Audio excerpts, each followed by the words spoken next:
Hello, welcome to this YouTube channel, and I am Gautam, and today I am going to talk about a book that is called Animal Farm.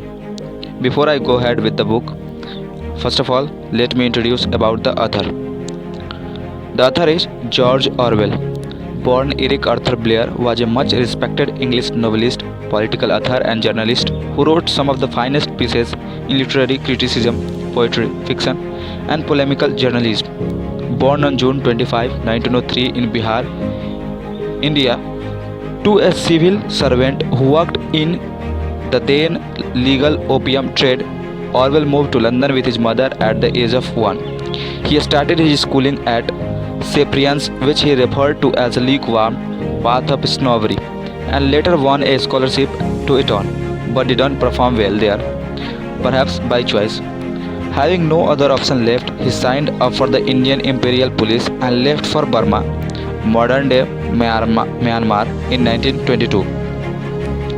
Let's start about the book with a very beautiful line of this book, that is, all animals are equal, but some animals are more equal than others.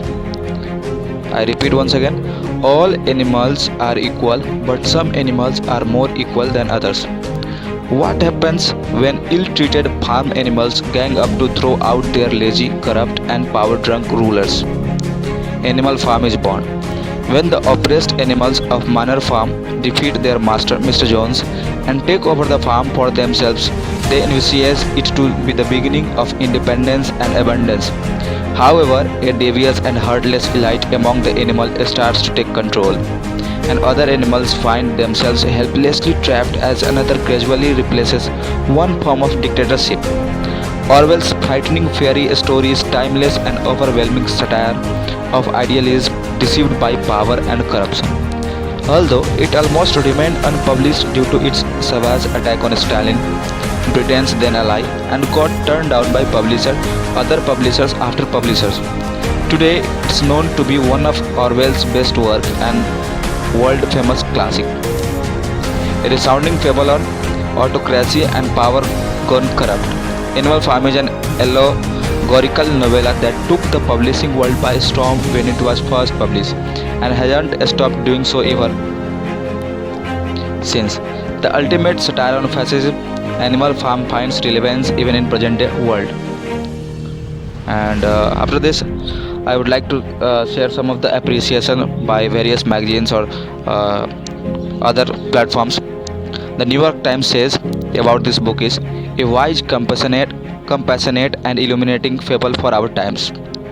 Whereas San Francisco Chronicle says Orwell's satire is amply broad, cleverly conceived and delightfully written. The New Yorker says absolutely first-rate, comparable to Voltaire and Swift. And Malcolm Bradbury says remains our great satire of the darker phase of modern history. Bye bye then. Thanks. We will meet again with a new book. Till then, be safe. Stay